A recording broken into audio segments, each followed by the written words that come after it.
It was a nice countdown, Sean. Thank you. And I guess everybody's Excellent. I heard see over. everyone. Yes. Welcome, everyone. I Hello. think that's Abby on here, Hillary. Hello, Abby. And Andy and Brian. Oh, How and cool. Karen's here. Hi, Karen. Welcome, everyone. Good morning. Oh, good after. Depends on where you are. Good noon if you're on the East Coast. Good day.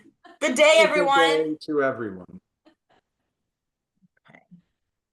All right. For those just joining right now, we really want to make this as enjoyable and interactive as possible, as much as you're comfortable. So feel free to add comments, questions, raise your hand, interrupt us as much as you want. Like, I want this to be a discussion more than a lecture or anything like that. So have as much fun as you want with it. And then, so that's on the front slide. Are we starting out? We're not starting out with a poll, right? We just had on that screen the most memorable Yeah, referral experience. if we want to give folks a couple minutes to roll in, Nikki, right before we started. Oh, to reiterate what you just said, I think for all the attendees, we definitely want you to feel like you get your questions answered. So if you have Yeah. something, uh, go ahead and ask it either through the Q&A or through the chat. And if we know we're going to answer it later, we'll tell you that, but otherwise we'll try and get to it. What I was saying is right before when we were prepping for this a few minutes ago, Nikki, you had a good sort of interesting referral story. And I figure a lot of the folks on this event do as well. But if you're willing to share the one you just told me, I think everyone would enjoy that. I've got a couple, but I'll share the flowers one. When I used to work at a firm, we would always partner with COIs, so estate attorneys, divorce attorneys, and all of that. And so we had partnered with this divorce attorney. She specialized in helping the woman of the divorce, and these were usually higher net worth individuals. And so it was more complicated. And it was fun because we would partner with her and we had a really great relationship and a lot of referrals would go back and forth. Well, she was known as the divorce attorney in Dallas. And so she never sent clients or COIs anything for Christmas or Thanksgiving because she always said that they get bombarded with a lot. She would always send on Valentine's Day like flowers to her divorced clients. And then she would, for the particular group that we had at the firm, we had one main advisor who would partner with her a lot, and it was a man who was married and whatnot. But she would always send him a bouquet of 24 long stem red roses for every February 14th as like a thank you for the relationship and whatnot. And it was a lot of fun, and we built a really good relationship, and we also knew specifically who she targeted and who she helped. But I will just remember that always. And he would always come walking around the corner and he would laugh at those. And then he would let other us women in the office take the flowers home because it was fun. And I'm still talking about her to this day. And she was actually just featured in a magazine. And I was like, there she is. So that's just a fun little story. I like that. Well, it's a good segue. Somebody put in the chat, they wanted to confirm that participants don't have a camera or a mic. I couldn't figure out how to respond to that person. So I'll let everyone know. By default, yes, everybody who's an attendee, your camera and your mic are off. However, if you have an option button down there to raise your hand and you have a similar story you want to share, you can raise your hand and tell it, or you can jot it in the webinar chat. Yeah, if you Um, raise your hand, we can make you um, um, a co-panelist for the moment to share your stories. and Sean, if you would check and make sure that all the participants have the opportunity for everyone to see each other's chats. I'm not sure we have that. I can't tell if we have that set up. Um, so All right, we let's get might have a shy crowd. that's right. We can get started. All right. So I should probably welcome everyone, right? All right, everyone, welcome.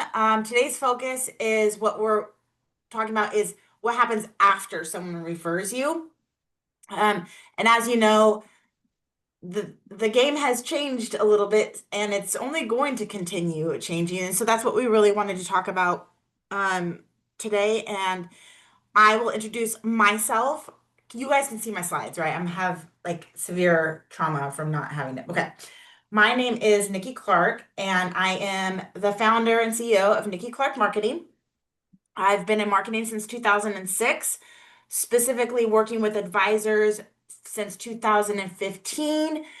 And our biggest thing is that we really want to make sure that your marketing is not boring. So just because it's the financial industry doesn't mean we have to bore our people to oblivion. I am Hillary Gale. I'm the founder and CEO of Moneta Copy, and we specialize in working with financial professionals, mostly advisors, CPAs, some financial coaches who have a niche, build online visibility through story-driven marketing.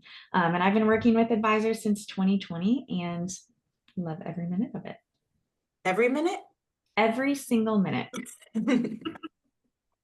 All right. Hello again, everybody. Sorry I don't look exactly like that AI photo. I'm Whit Lanier.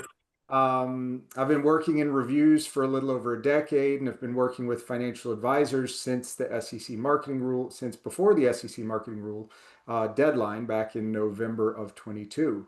Our goal is to help advisors embrace online reviews on your own terms. That basically means even if you have some compliance constraints, we think we've got a lot of ways that we can work with you to help still let you embrace testimonials in the form of reviews. And we'll talk more about it. So that's all I'll say now.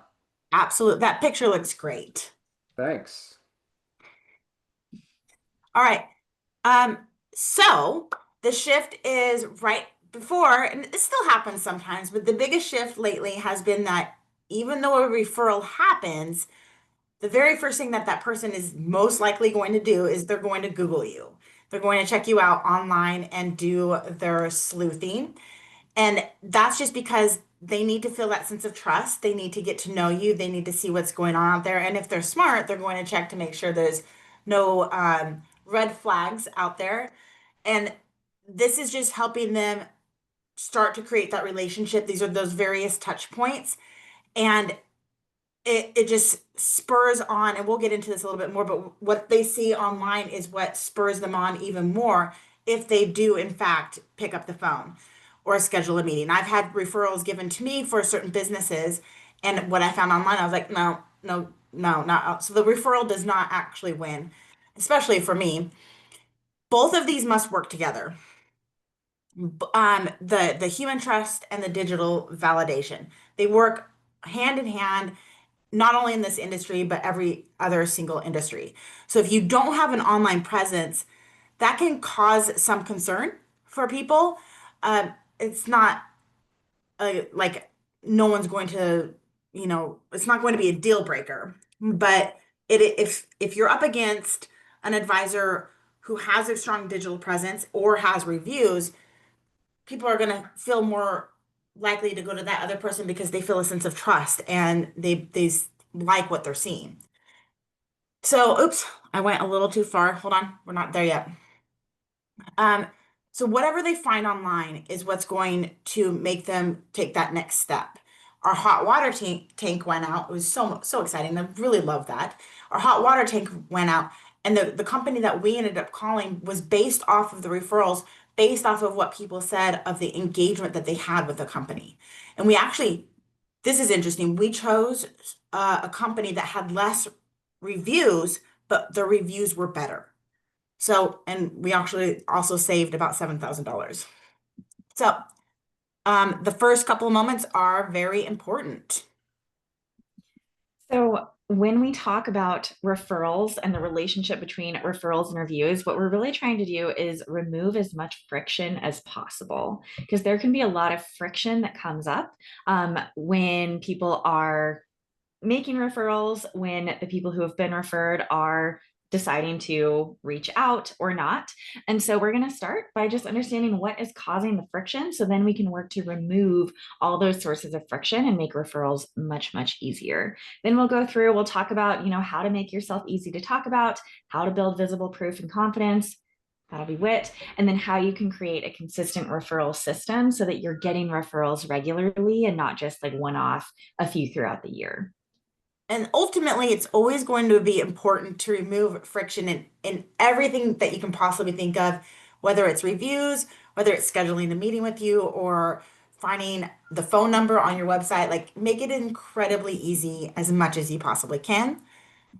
So, we are going to understand what causes some of this friction. Hillary, did you want to talk about these right here? Yeah, I can talk about these. So, there are really 5 psychological barriers that can cause friction during the review process. And so, the first 2 are uncertainty and lack of clarity. This friction really happens for the people who want to refer you, but are hesitating to do so. And so, they may be feeling uncertain. I don't know exactly what to say about you. Somebody might come to them and be complaining about a financial problem that they have, but they're not sure that you can actually help them with that financial problem. And so they have uncertainty about whether or not that's what you do, that's what you can help with. This is a client that you'd actually like to work with. And similarly, lack of clarity. I'm not sure who you work with best. So they're not sure when specific situations, arise and they potentially could refer you. They're not sure. Is this Um, somebody that she I really also likes to want to work with? jump in here. I've been speaking with a lot of other people within our industry, and one thing I've been asking specifically is all of us, whoever's here on this call, all of us marketers, for the most part, play nice, and we always end the call with "How can I help you?" or "What can I help you with?" But what's been really interesting is something that you can do with your COIs is what is your ideal client and who would you like me to refer to you? Then you get really really specific, and it just creates this need. And I don't want to use the word clarity because it's so overused right now with AI, but it does. It creates clarity. And I can think specifically of these conversations I've had over the last 2 weeks. I know exactly who Mary Kate Goodclick serves and who to send to her because we specifically hashed it out and she gave me one sentence. So I really highly recommend that you do that when working with COIs. Sorry to butt in. I'm done. No, no, absolutely. I think this is so true. And there are advisors out there who are so clear that I've never even worked with these advisors, but I've referred people to them because it's so clear who they work with and what they help with. And so, McManus. yeah, Matt McManus, yeah, Yes. is the one that comes to mind. Absolutely. Yeah. Okay. So these 3 at the bottom, these are tricky ones. Lack of proof. My experience is great, but I don't know if everyone else's is. So there may be some questions there around is my friend going to have as good of an experience as I do? That creates some social risk. And then fear of fallout. Some people are worried, with advisors, are they gonna badger my friend 6 times? What if my friend doesn't want to work with them? Is that going to create some awkwardness between me and my friend, between me and my advisor? And so we want to do our best to really remove all these sources of friction so the referral can happen smoothly and seamlessly. All right, so we have a poll up, and we wanted to see what everyone thinks here. Which of these do you believe is the biggest source of hesitation for your clients? And just if you take a couple minutes, I'd love to see what you think is happening. That provides a lot more insight. I don't think I'm gonna answer the poll myself. I have opinions, but I think I think we should stay out of it. We don't want to skew the results. right. So we'll wait for those to come through. And again, just want to reiterate, if you have any questions, concerns, if we're going too fast, just hop in. We would love to hear from you. We want to make this as much interactive as possible. Okay, so referrals don't fail because of lack of satisfaction. They just don't know yet feel safe, or also they're not confident or don't know what to say either. That's been our biggest takeaway that we've been finding lately. So you want to make yourself easy to talk about. I'm going to say as much as, oh, we have the poll responses. Let's go. Uncertainty. Okay. So 33% said, so which of these do you believe is the biggest source of hesitation for your client? 33 said uncertainty. 33 said social risk. That is interesting. Thank you so much for that insight. I'm interested in that. So thank you. Fear of fallout. 27% lack of proof was 7 and none of lack of clarity. Mm. So, okay. Which I bet we'd get different answers if we could interview everyone's clients. Yes. Mm. Yes. Um, yes. Yes. Uh-huh. So you want to make yourself really easy to talk about. And there's a lot of ways that you can go about doing that. So when people can describe clearly and quickly and succinctly what you do, it's just going to be a lot easier for them to make those referrals, right? So how do you make yourself easy to talk about? Do you want me to go to the next one? I can keep talking. I'll just keep talking. How Oh about that? yeah, yeah, this is you. Go for it. You want to clarify your niche 100%. The more specific you can be, the better. The divorce attorney I told you about, I know exactly who her niche was. It was, women high net worth. Often, often they were either like a political candidate's wife or they were in sports and they were the sports wife.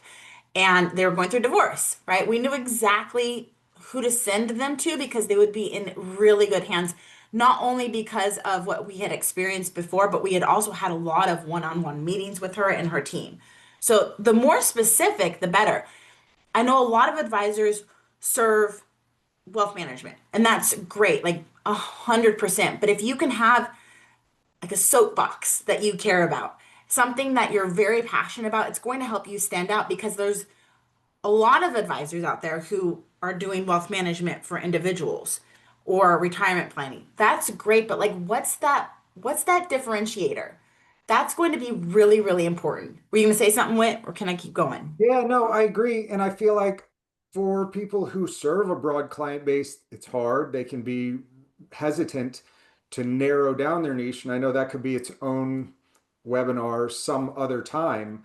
But I feel like the reality is uh, you increase your chances of them thinking of you in a situation by so much. So even if it isn't as narrow, I think we've got a great example coming up. Even if it isn't as narrow as like I only serve physicians, you could still for the client, if you're talking to a client, you could talk about the life event that first brought the two of you together and say, that's such a, I really enjoy working with people in that situation because it can be difficult and hopefully you've found this helpful. Absolutely. If people can't clearly describe what you do, you're adding so much friction and you're making that list, that length of referrals either non-existent or so much longer because it's going to take them a lot longer to understand what you do. And the financial industry is already confusing enough. So let's find a way to like make it really easy for people to refer you. And that's what I really want to talk about. You can still say you do wealth management, but if you do have something that you're passionate about, my big thing is, okay, I'm a marketer for financial advisors, but that's not finite enough. My big thing is like we got to go and we got to do something that's different from what everyone else is doing. And so when we bring on new clients, I need that commitment from you that you're going to be okay going outside of the box, right? And so that's our big soapbox that we're on. Okay, and then you want to sharpen your messaging.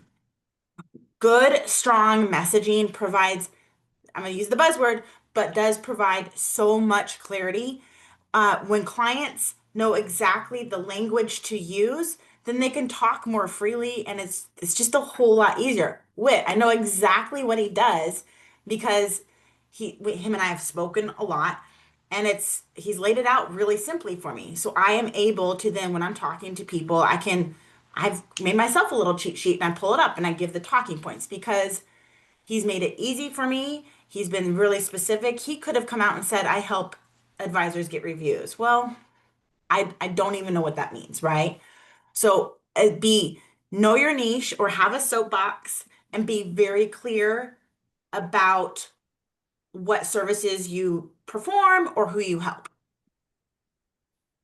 And just to kind of bring that, if we could go back really quick Yeah. to clarify your messaging or sharpen your messaging, I think that doesn't just mean sharpen it for yourself and understand, but put it everywhere. So when you sharpen your messaging, you make sure you update your website, you update your LinkedIn profile, your LinkedIn tagline, and your banner image, and all of that stuff so that people see it everywhere and they can also start to kind of internalize it for you. Yes. And then also, this is a bonus. When you do update it everywhere, stick to that one. Don't have a 5 or 6 phrases or taglines going out there. I'm calling myself out. I've got like 3 or 4, and we're in the middle of a rebrand, so give me a little bit of grace. But really, if you can stick to one, that's going, Nike, just do it, right? Like just stick to one. Do So we yeah. have we have a quick example here. I'm very much a visual learner and just have to see things kind of laid out. And so what clear, sharp messaging really looks like is she helps single women feel confident about traveling in retirement without worrying about running out of money. So not only does it clarify who she helps the best, single women, it clarifies what she helps them with. And that's very, very specific, but it's not so specific that there's only 1 or 2 people, in the world who want this. We know that there's a lot of single women who look forward to this in retirement. And so when somebody is talking to their coworker and they're talking about how they really hope they can travel in retirement or they wish they would be able to travel more in retirement, your name's going to be top of mind, as opposed to she does comprehensive financial planning for retirees. That's very vague, very broad. It doesn't spark that memory trigger. Well, no one out there is using comprehensive. The only people that are financial advisors. So if you're talking to another financial advisor, great, right? But no one is Googling comprehensive financial planning. So Yeah. So by implementing, these 2 things, clarify your niche and sharpen your messaging, you're removing 2 of those psychological barriers and reducing the friction. So you're removing the uncertainty and you're removing the lack of clarity. which we're all about, right? So you want to explain, so then the comfort statement comes in. And actually, Wit is the one that I think shared this with us a while ago, and it was kind of a light bulb moment. And I loved it so much. Wit, you're technically, are you, no, technically, I don't think you're coming up, but can you just explain this a little bit? Because I love it. Yeah, and as we said at the beginning, I'll give a shout out to Bill Cates, who I saw at Future Proof, and he spent some time talking about this. This, I think, maps so well to, I forget which of those 5 boxes, but we'll see it. This basically, it's maybe the last one. Let's say I do think you're great, and I have a friend who or a relative who I know is looking for someone, but I don't know exactly what my relative wants.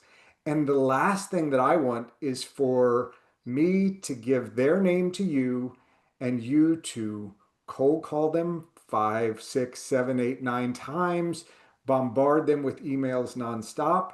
And so the idea is, again, if we frame it in terms of removing hesitations or removing friction, this can happen at the time you ask for a referral, or it can happen long before you ask for a referral, and just say something along the lines of, you know, uh, Nikki, I think I heard you say one of your relatives is starting a business.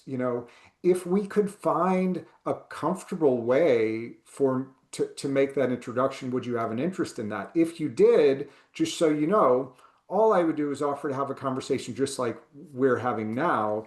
I don't ever want to pressure people. I don't ever want to put a hard sell on them. And so you can plant the seed and make it very clear what your intention is, and more importantly, what you would not do with that introduction so that you can eliminate. I think that was fear of fallout. I don't have the slides in front of me, but I would lean big into what you're not going to do. I think yeah. that's what most people are worried about. And if you just, provide that comfort to them that when you make this referral or recommendation, I promise you, I will not bombard their inbox or text them every single day. That's what people want to hear. So All this is right. This is Go that ahead. fear of fallout that Whit was Mhm. alluding to. Yes, you were Yeah. right. It was the last one. Yeah, yeah, yeah. So the easier you are to explain, the safer it feels. And that's all this really is, right? This is a highly emotional industry, whether we want to admit it or not. And it's all about relations and feeling safe. And a lot of people base how they feel, especially women, calling us out here. But if we walk into a room, like, how do we feel? We're assessing everything, right? And so how can you make people feel these certain ways or think these certain ways that are very reassuring, comforting, and safe? All right, confidence, yes. So reviews are the referral rehearsals, which was another brilliant thing that Whit shared with us. He's just a wealth of information, nonstop.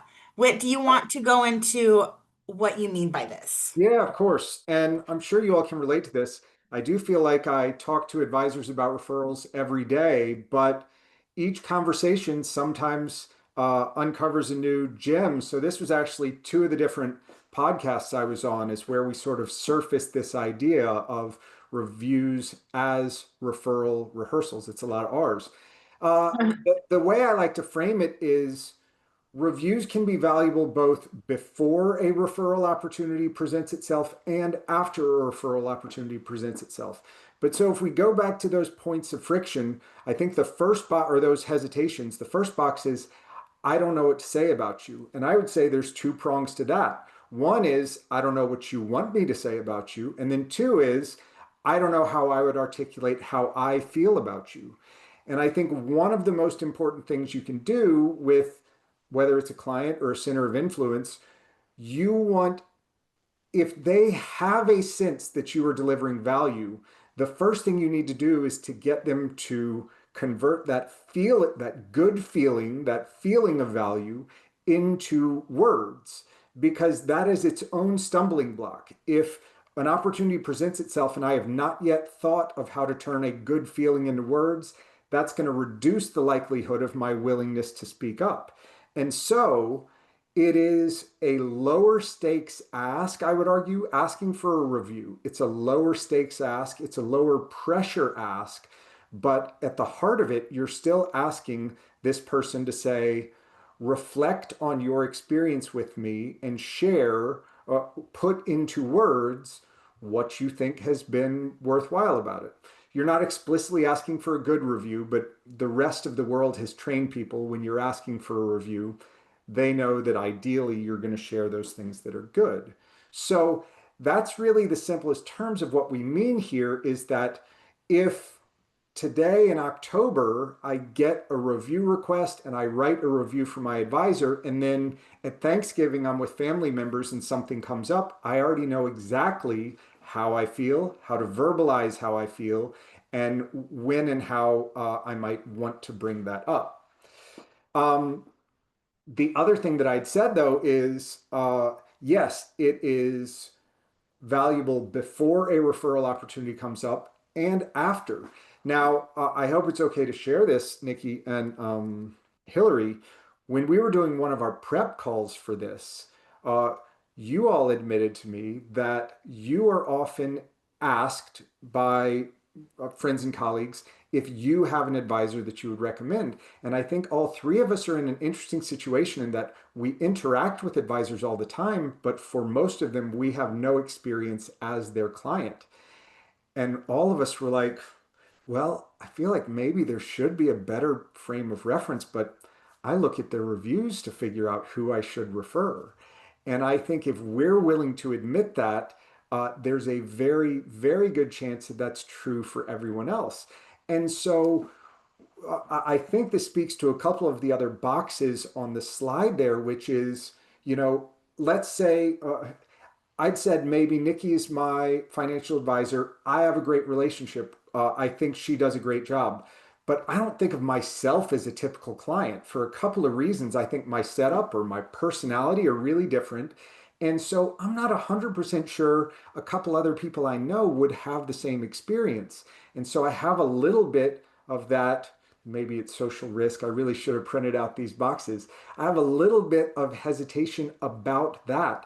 In reviews, really helped me feel like I am not alone in thinking that my experience was good and that the good experience I've had should be transferable to other people.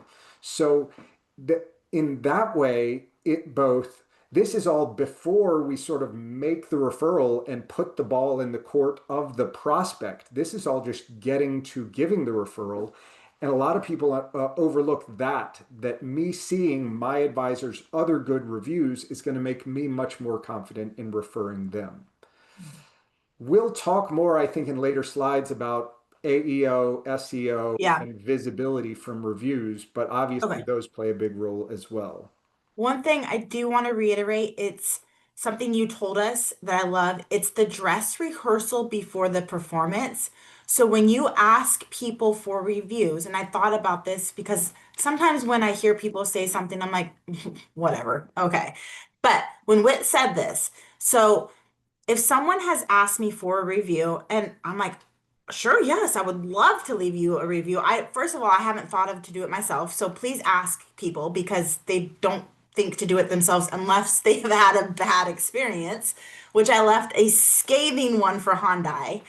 But if you want someone to leave a review, ask. Then maybe give them a couple tips. Now you can't tell them what to say. The SEC will not like that, but you can give them a couple of ideas on how to start. But then they're like, yeah, okay. So they write that review, and all of a sudden there's like this stronger connection, and then it stays more top of mind. It's a little bit more ingrained because now they've typed it out and now they have a better memory, and then they're more likely to leave a, sorry, make the referral later because they've already taken that big step and almost like imprinted it on their memory or whatnot, Yeah. you know? No, But if I'm leaving reviews, I can't wait to tell other people about it because I'm super excited. So whatever I find, usually on Amazon, I am making Jeff Bezos so rich. But whatever I find and I leave reviews and then I'm like sharing it with everyone because I've went that extra step. So um there's this psychological thing that happens to us, and I'm not a shrink or anything like that, but I'll just say those reviews have so many different things that are happening, behind the scenes that are really important. it's Um, powerful to name your feelings, right? That's Yeah. basically what this is. I have a good feeling about my advisor, but I've never put it into words, and it changes once I do. Right? So Barbara just asked a question, and I'm going to read it aloud because I think it just goes to the hosts and panelists, but I think it's very relevant to this conversation. So Barbara asked, do you ever have a conversation, I'm assuming with a client, to help them talk through what they like and then offer to share your notes so you can keep it authentic to them and capture sound bites from the conversation to make it easier for them? So Barbara, I'm wondering, is that so that they can use it as a review, or is that as kind of like referral practice? So I think she's asking um if you would have a conversation for a review. Okay. I'll chime in and say it's maybe borderline what the way that she phrased it, which is right. One of the things we don't want to bias. One of the things you have to be careful about is not biasing the review. However, in the context of a referral, I think some of the stuff that I have read is, and again, if we look at this as a process, not a point in time, if you approach your client relationships where you are always listening for any time they use value language, meaning if they express something that acknowledges that you have delivered value, that's the moment where you want to acknowledge what they've said, maybe get them to elaborate on it a little bit, and maybe then, maybe not, is when you could ask for a referral based on their articulation of their own value. Uh, it's iffy if you would then also mention wanting a review. We can talk in a minute about sort of the logistics of asking for reviews. But I think big picture, it is a great idea to encourage them to articulate what value they feel like they're getting out of the relationship. Yeah, we have examples, and I know when people, sign up with Amplify Review, you have some scripts that they can use, and Hillary and I have. The biggest thing is that you can give them ideas and talking points that make them feel safe because a lot of clients value their privacy and as they should, but they can still explain, how the process was when they signed up with you, or there's different ways, and we have some really great ideas that we can talk about a little bit later. Did you Let want me, go? I'll Yes. try and chug through a couple of these. I want to make sure I don't take up too more time than I should.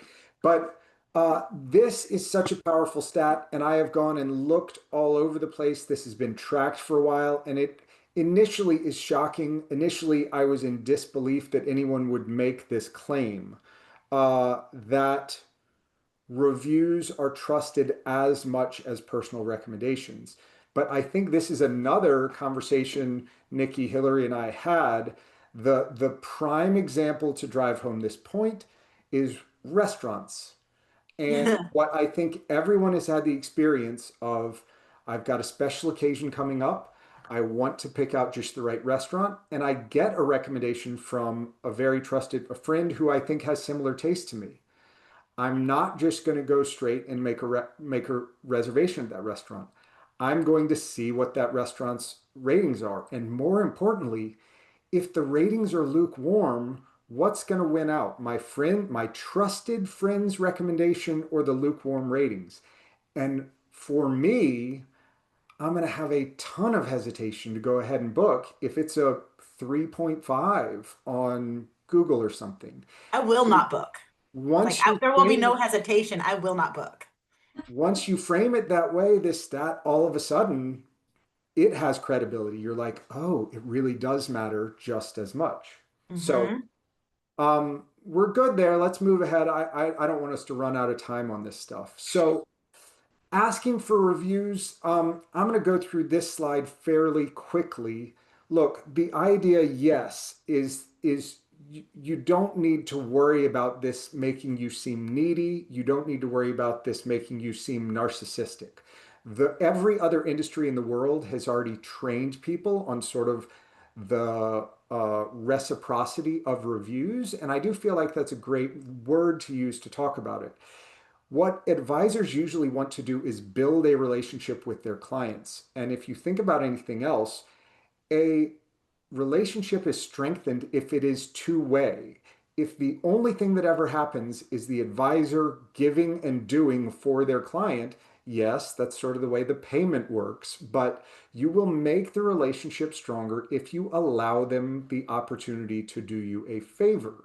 The other thing you can do is frame it as number one, I really care about what you think. And then number two, I really think you will help other people.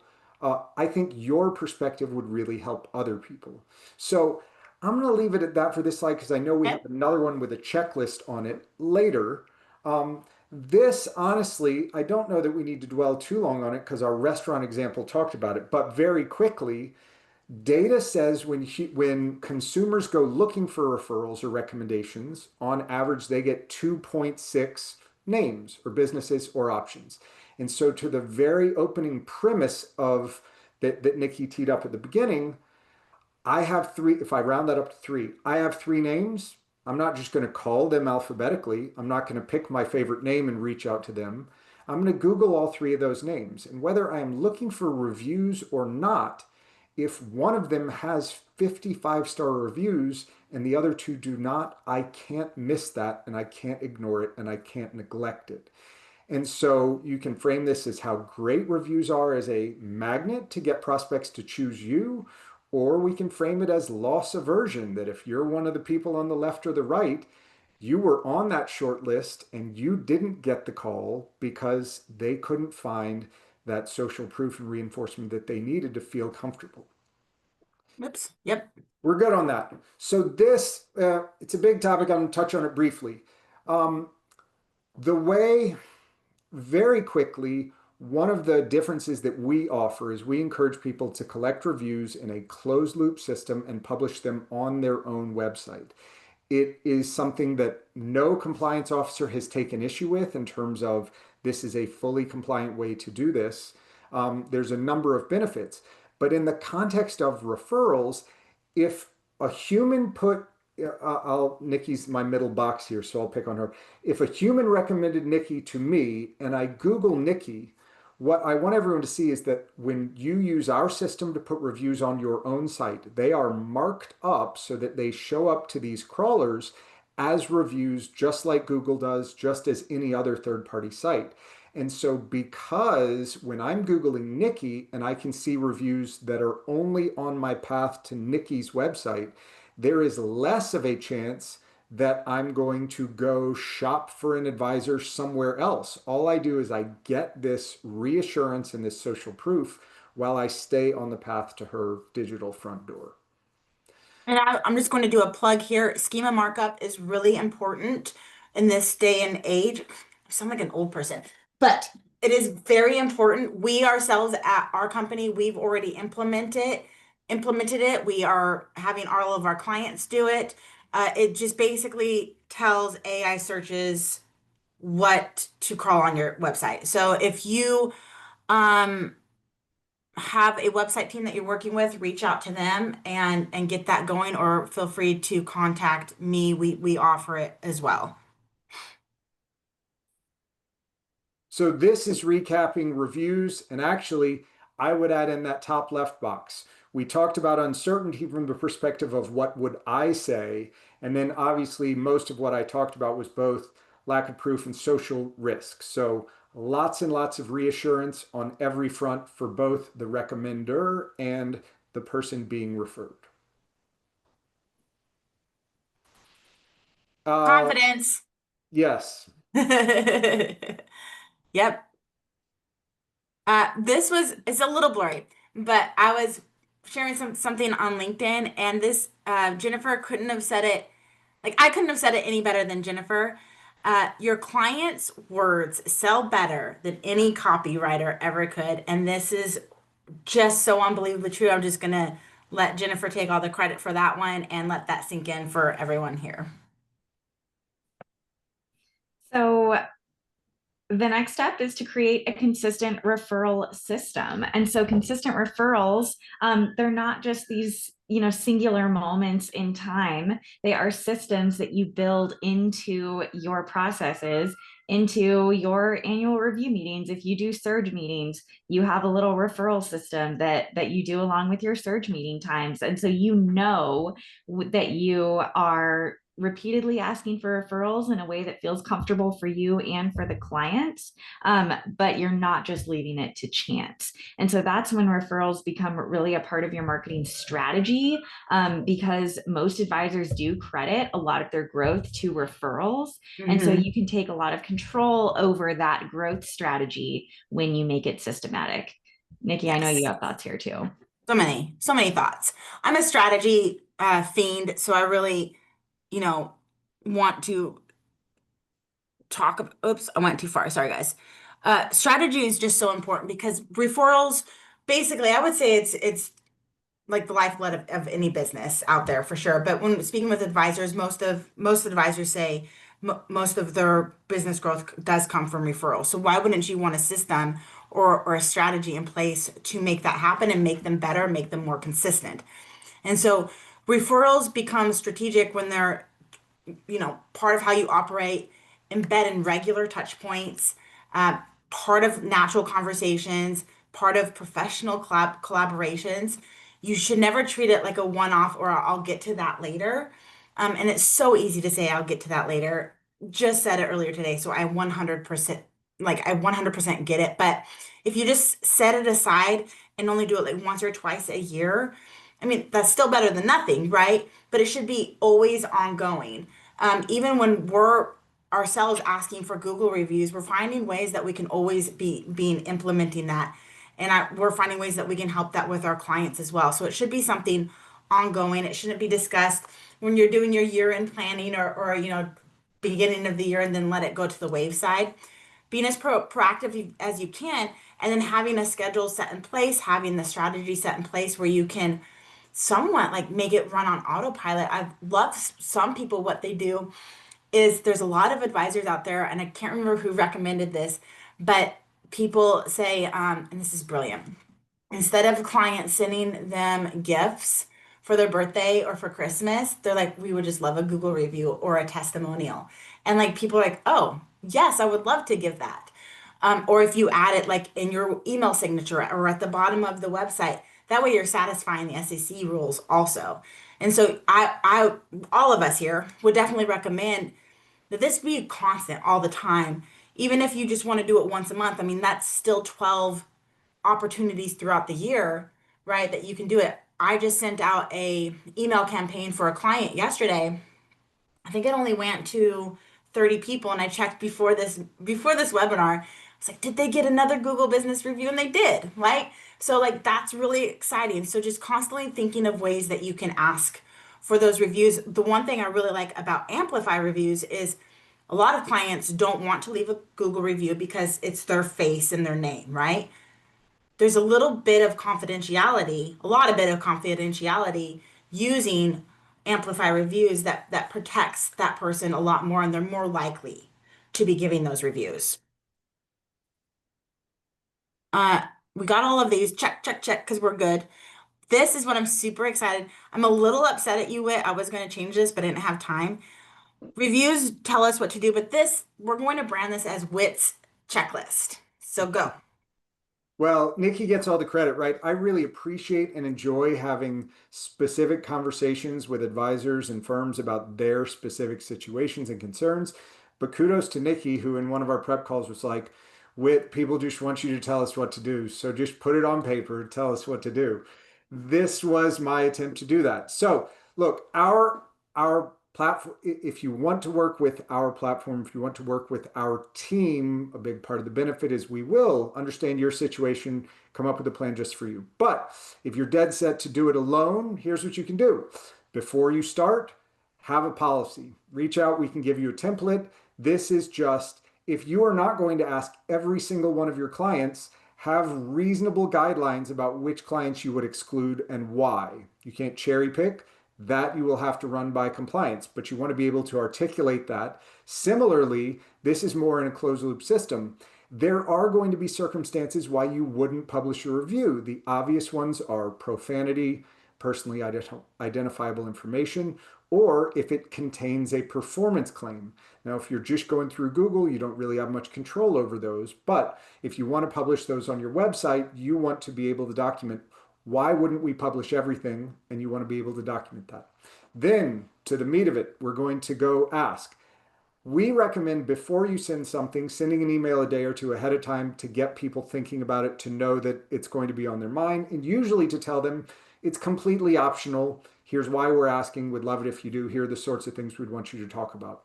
Then, when you send the actual email asking them to write a review, it is very short, it's very concise, very big, clear call to action. They know what they're being asked to do. If you do this for all of your clients at the outset, you can avoid any claim that you are cherry picking if everybody gets an opportunity. This is a popular question. For any one send, you should expect between a 10 and 30% response rate. That is a huge range. There are a lot of variables about the nature of your relationship, the number of clients you have. Generally, the data says that 72% of people would be willing to leave one, but that's in the long run. So if you get 25 in one ask, you should know that 50% of your clients still have a willingness if you catch them at the right moment. Gotta So catch them on a good day. yeah. And so that's your upfront. You'll get your first clump of reviews from that, but you do want to have an ongoing process so that you can catch the people on a better day and that you always have a new-ish review near the top of your review feed. Lots of ways you can do this. Nikki touched on one. A really simple one is at the end of a quarter, look back at everyone you had an in-person meeting with and give them another request to write a review. All you're doing there is taking advantage of the recency bias that they should remember their last interaction with you, and you're spreading out your asks over the year and you're not bombarding everyone with a dedicated ask too much to where it gets annoying. And then uh, we could almost do a whole webinar on putting them to use. Basically, everywhere you think you can get away with putting a review or your overall average rating or both, that is an opportunity to eliminate that friction, to reassure that hesitation. So some good ones are, like a great one to me is the contact us page. If you want to highlight a specific testimonial or review on the contact us page, that is really a decision point for a prospect. They're like, okay, I like the looks. I'll pick on Niki again. Unboring marketing, that sounds great. I like the idea of it. Do I really want to reach out? I've got to give her my name and my email address, but right in that moment, here's somebody whose language resonates with me and who sounds like they're very happy they reached out to her. So that's going to ease my fingers into filling out that form and clicking submit. Which I meant to tell you, I've recommended this to multiple people that I've had conversations with, and they love the idea. So thank Right? you, Whit. Sure. What is this? So this is our quick 3-minute That's referral right. payment Yes. checklist. If you can check off these things, you know that you have removed as many hesitations as you can from the referral process. So you've defined your niche and your promise in one line, your messaging is everywhere. You have shared a comfort statement. I think this is probably one that a lot of people here maybe haven't thought about before, maybe haven't done before, but share with your clients what will actually happen if they refer someone to you so that they're not afraid of any social fallout or anything like that. Keep your reviews visible and updated. If you've been lagging on reviews, reach out to Whit today so that you can start to get your review process in place. And then finally, start building review and referral prompts into 2 existing touch points that you have with clients, such as client review meetings, follow-up emails, COI check-ins. We can't forget about our COIs. It's not just all about clients when it comes to referrals, of course. So just figure out where are 2 areas of my business that repeat month after month, quarter after quarter, year after year, that I can build a little referral message into that. Absolutely. I knew what that slide was all along. It's all great. All along. So what this does, there might be some work up front, but in the long run, once you build these systems into your business, it will require less effort on your part and make referrals more consistent and just build stronger relationships all around so that this part of your growth becomes more, what's the word I'm looking for? Not just consistent, predictable. Love it. Yes, absolutely. Um, we have Teresa, any tips and tricks? I feel like this is a very good Halloween question. Any tips and tricks when Tricks and reducing treats. friction when reducing friction when it comes to referrals from COIs? Well, Teresa, I think you might have just given Niki and I our next topic for our next referral webinar. Yes, we have quite a bit. Yeah, so yes, there are some tips and tricks. One is to definitely make sure that when Hillary and I feel very passionate about this, that after a year, if that COI isn't reciprocating, it's time to call them as an acquaintance and no longer a COI. So make sure you're not putting all your eggs into one basket and not I never am like the type of person that says I'll only do something for you if you do something for me. But if you're consistently giving someone business and they're not reciprocating back, it's time to reassess that. Sorry, my little soapbox on that one. So I'm going to go back to this question. When reducing friction when it comes to COIs. And so I'm just going to go back to when I was in a firm, I was over all of COI relationships and event planning and all of that. And I made it a point that if we were partnering with the COI, we did a lot of COI interactions with a CPA firm. They were stressed, they were overwhelmed. We took care of them all the time so that when it does come to be asking for referrals or even give testimonials, it's a no-brainer. It should never feel like a transaction. So during K1s that had to happen or taxes or whatnot, we would send cookies to their office. Or I would stop by and just check in and see how they're doing. One year I was so excited. It was a huge client of ours, just gigantic. We set up, those masseurs that come in that do chair massages for like 15 minutes?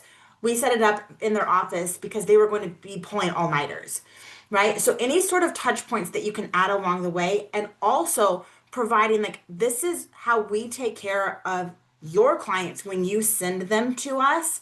And Comfort statement. yes, right, the comfort statement.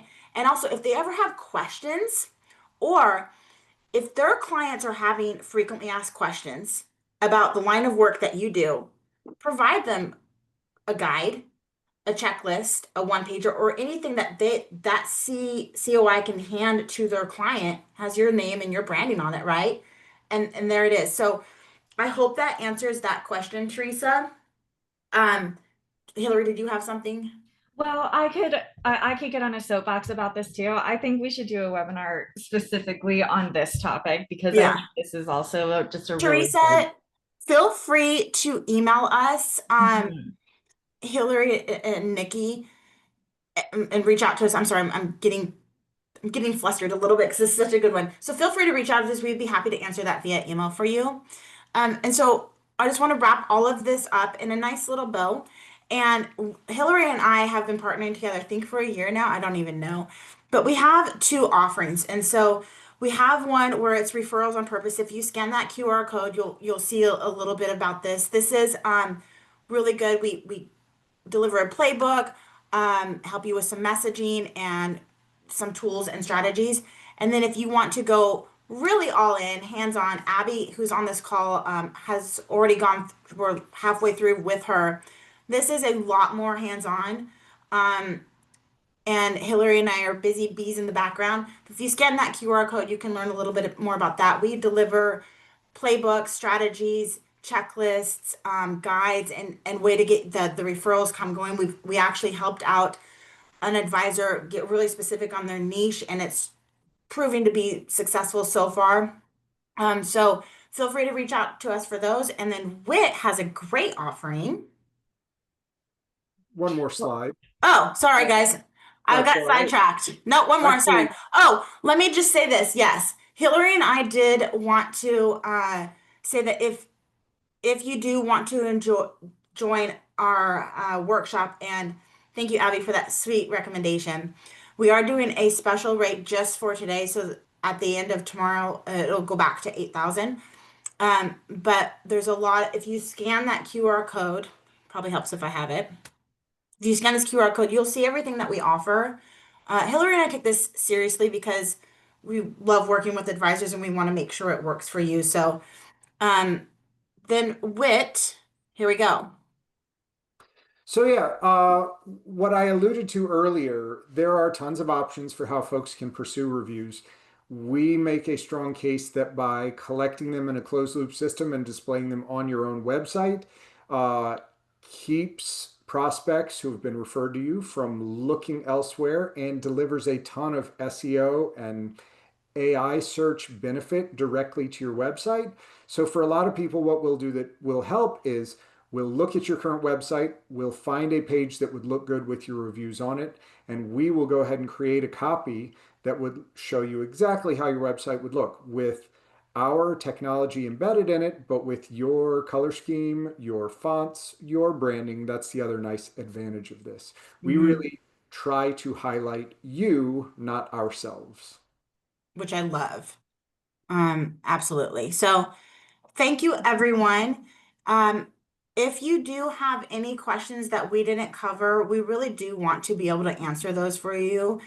So feel free to send an email, connect with us on LinkedIn, uh, or scan those QR codes that you can't scan anymore because I took it off the screen. I realized that.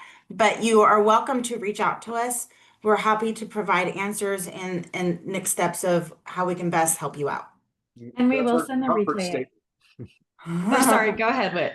And that's our comfort statement. We won't put a hard Yes. sell. We just love to talk with you about whatever questions you And still we have. won't spam email you. We're not those people. But we will send the replay out as soon as it's, all done Yeah. rendering. So expect that this afternoon or tomorrow morning. Hmm. Absolutely. All right. And if that's it, we were giving you 1 minute back in your day. So generous. Thank you, everyone, for Thank you, Yeah. attending. everyone. Thank you, everyone, for coming. Appreciate it.